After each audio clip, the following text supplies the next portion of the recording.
जय श्री कृष्ण। देखो बच्चों, आज हमने जो करा रहे हैं तुमको 2 चैप्टर करा दिए। कक्षा 6 वालों को पहला चैप्टर कौन सा कराया था? प्राकृतिक संख्याएं। और दूसरा कौन सा कराया? पूर्ण संख्याएं। तो इन दोनों चैप्टरों को करने पर जो इसके सार निकला, जो नियम निकल का है, उनके बारे में आज हम चर्चा करेंगे। ठीक है। सबसे पहला है क्रम से एक के बाद एक आने वाली संख्या को क्रमागत संख्या कहते हैं। कोई भी संख्या हमने लिखा 2, क्रम से 2 के बाद कितना आएगा? 3, 3 के बाद 4, 4 के बाद 5। इन संख्या को क्या कहेंगे? हम क्रमागत संख्या कहते हैं। क्रमागत संख्या किस प्रकार से प्राप्त होती है? कोई भी संख्या है, उसमें मान लो हमने लिखा है 15, उसमें 1 जोड़ देंगे तो हमारी क्रमागत संख्या प्राप्त हो जाएगी। समझे नहीं? ये 17 आ गई, 17 में 1 जोड़ दिया हमने तो ये 18 आ गई। तो इस प्रकार से क्रमागत संख्या में प्राप्त होती हैं। और इसमें बताया था एक पूर्ववर्ती संख्या यदि 1 घटा देंगे तो पूर्ववर्ती संख्या प्राप्त हो जाएगी, और 1 जोड़ देंगे तो अनुवर्ती संख्या प्राप्त हमें हो जाएगी। अगला पॉइंट है, शून्य को प्राकृतिक संख्याओं के साथ सम्मिलित करने पर प्राप्त पूर्ण संख्या कहलाती हैं। देखो, जो प्राकृतिक संख्याएं होती हैं, प्राकृतिक संख्या कितने से स्टार्ट होती हैं? 1 से। 1 2 3 4 5। ठीक है। क्या होती है? 1 2 3 4 5 ही होती हैं।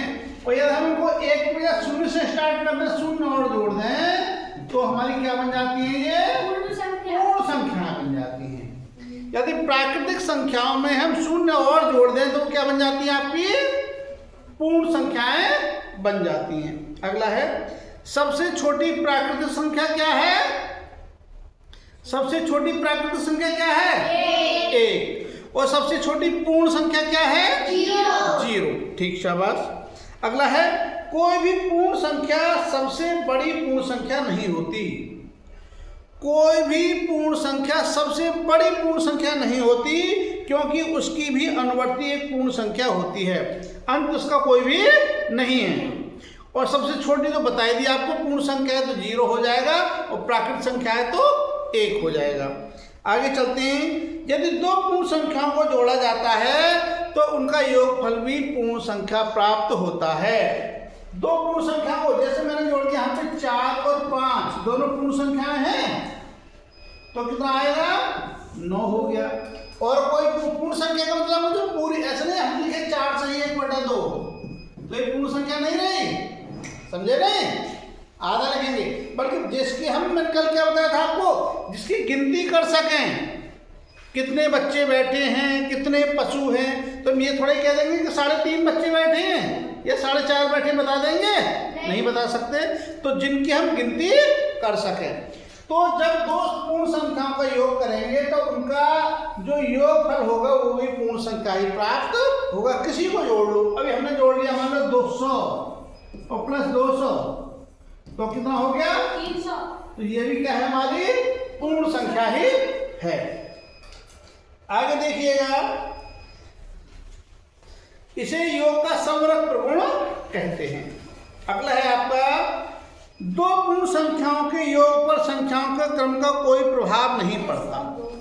2 संख्याओं का योग है, देखिएगा, अभी मैंने लिखा 8 प्लस 9 बराबर कितना हो गया? 17। ठीक है। यदि मैं इसे पलट के लिख दूं 9 प्लस 8, तो अभी उत्तर कितना आएगा? 17 ही आएगा।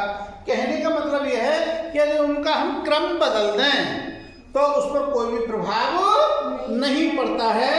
और इसे कहते हैं हम योग का क्रम विनिमेय नियम या क्रम विनिमेय प्रगुण। ठीक है। क्या कहेंगे? योग का क्रम विनिमेय प्रगुण। आगे देखिएगा, किसी पूर्ण संख्या में 0 जोड़ने पर योगफल वही रहता है। कोई भी पूर्ण संख्या है आपकी, हमने लिखा यहाँ पर 15 है और इसमें 0 जोड़ दिया तो उत्तर कितना आएगा? 15। हमने लिखा 1050 और इसमें 0 जोड़ दिया तो कितना आएगा उत्तर? 1050। कहने का मतलब यह है कि 0 जोड़ने पर उसके योगफल में कोई भी परिवर्तन नहीं होगा। और इसे हम क्या कहते हैं? योग का तत्समक अवयव कहते हैं। शून्य को क्या कहते हैं? योग का तत्समक अवयव। क्या कहेंगे? हाँ, देखो यदि योग का तत्सम अवयव का मतलब है कि उस संख्या में कोई परिवर्तन नहीं होगा, किसी में भी जोड़ेंगे हम तो वो जो की त्यों संख्या प्राप्त होगी। तो क्या हो गया? योग का तत्समक। और एक को क्या कहते हैं? गुणा का तत्समक। किसका कहते हैं? गुणा का। किसी भी संख्या को आप एक से गुणा करेंगे तो वो ही संख्या लौट करके आएगी। जैसा अभी लिखा हमने यहाँ पे 8, तो गुणा 1 बराबर कितना होगा? 8। अभी मैं लिखा यहाँ पे 100 और गुणा 1 कर दूं तो कितना आएगा? 100। अभी मैं लिख दिया यहाँ पर 1 लाख और गुणा 1 कर दिया तो कितना आएगा? उत्तर 1 लाख ही आएगा। कहने का मतलब वो सेम संख्या प्राप्त होती है। तो वो क्या हो गया आपका? गुणा का तत्समक। तो गुणा का तत्समक कितना है? 1। याद रखोगे आता है। गुणा का तत्समक कितना है आपका? 1। और योग का तत्समक कितना है? 0। योग का तत्समक कितना है? 0। और गुणा का तत्समक 1। आगे देखिएगा, दो पूर्ण संख्या का गुणनफल सदैव पूर्ण संख्या होता है। जब दो पूर्ण संख्या का गुणनफल करें हम, देखिएगा जैसे मैंने लिखा है यहाँ पे 4 गुणा 5, तो दोनों पूर्ण संख्या है तो पूर्ण संख्या ही प्राप्त होगा। 20 जो होगी वो भी कैसी है? पूर्ण संख्या। अभी लिख दिया मैंने 8 + 9, तो 8 में 72, तो ये दोनों पूर्ण संख्या है तो 72 भी कैसी होगी? पूर्ण संख्या ही होगी। यदि हम दो पूर्ण संख्या का गुणनफल करें तो उनका गुणनफल भी सदैव पूर्ण संख्या प्राप्त होता है। ठीक है। अगला है, दो पूर्ण संख्या को आपस में गुणा करने में क्रम का कोई प्रभाव नहीं पड़ता। ठीक है, क्रम का कोई प्रभाव नहीं पड़ता, है क्रम विनिमय प्रगुण हो गया गुणा का। जैसे अभी लिखा मैंने 3 गुणा 4 बराबर कितना आया? 12। यदि मैं 4 गुणा 3 कर दूं तो अभी इसका उत्तर कितना? 12 ही होगा। तो ये क्या हो गया? क्रम विनिमय हो गया। ठीक, आगे देखते हैं, किसी पूर्ण संख्या शून्य का गुणनफल सदैव शून्य होता है। देखिएगा, किसी भी संख्या में हम शून्य से गुणा करेंगे, कोई भी संख्या है, यदि मैं लिख दूं 1 लाख गुणा 0 तो उत्तर कितना आएगा? 1 लाख। शून्य की गुणा कर देंगे तो उत्तर कितना आएगा? 0। इसी प्रकार से यदि मैंने लिखा 1 बटा कितना, यदि मैंने लिखा 3 और गुणा 0 तो उत्तर कितना आएगा? 0। ठीक है। यदि मैंने लिखा यहाँ पर 735 और गुणा 0 तो उत्तर कितना आएगा? 0। ठीक है। तो यदि हम शून्य की किसी भी पूर्ण संख्या में गुणा करते हैं, किसी भी संख्या में गुणा करेंगे तो गुणनफल कितना आएगा? 0 ही आएगा। ठीक, आगे किन्हीं 3 पूर्ण संख्या को सतत गुणन संक्रिया में संख्याओं के क्रम परिवर्तन कर देने पर गुणनफल अपरिवर्तित रहता है। ठीक है। यदि कोई 3 संख्याएं ज्यादा हैं, जैसे हमने लिखा यहाँ पर 3 गुणा 5 गुणा 8 कितना हो गया? 8 पंजे 40 दिया 120। 120 हो गया। यदि हम इनका नियम बदल दें, यहाँ कर दें 8 गुणा 3 गुणा 5, तब भी कितना होगा? 8 या 24 पंजे 120, 120 ही आएगा। उसका यदि हम क्रम चेंज कर देंगे तो उसके गुणनफल में कोई भी प्रभाव नहीं होगा। और किसी पूर्ण संख्या को 1 से भाग देने पर वही संख्या प्राप्त होती है। हमने लिखा 1000, 1 से भाग दें तो उत्तर कितना आएगा? 1000। हमने लिखा 1 लाख को 1 से भाग दिया, उत्तर कितना आएगा? 1 लाख आएगा। ठीक है। यानी 1 से भाग देने पर उसको कोई प्रभाव नहीं पड़ता है। आगे देखिएगा,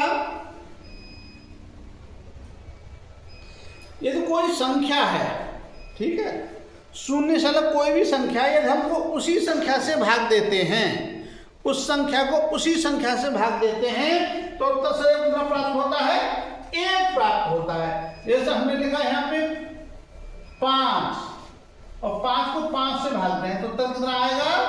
1। हम लिखे हैं 80 800 और 800 को 800 से भागते हैं तो उत्तर कितना आएगा?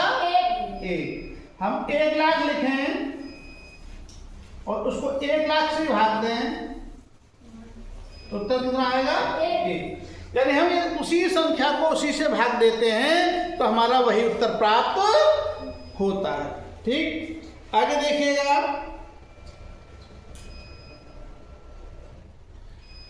शून्य को किसी भी संख्या से भाग दें, समझे नहीं? देखिएगा शून्य को, ये लिखा शून्य और शून्य को भाग दे दिया हमने 10 से, या शून्य को भाग दे दिया हमने 15 से, या शून्य को भाग दे दिया हमने 1 लाख से, तो सदैव उत्तर क्या आता है? शून्य ही आता है। क्या आता है? शून्य। शून्य को हम किसी भी संख्या से भाग दें तो उत्तर सदैव क्या आता है? हमारा शून्य आता है। ठीक, तो इस प्रकार से सारे क्लियर हो गए।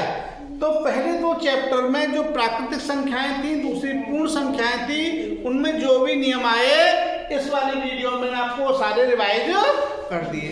अब अगली वीडियो में इससे अगला चैप्टर करेंगे, या उसके जो भी प्रश्न होंगे अभ्यास पुस्तिका में, अभ्यास में जो भी प्रश्न होंगे उन प्रश्नों को कराएंगे। ठीक है, तो जो भी बच्चे इस वीडियो को देख रहे हैं तो वो सभी के लिए क्या करेंगे? शेयर करेंगे और तुम सब लोग देखोगे इसे।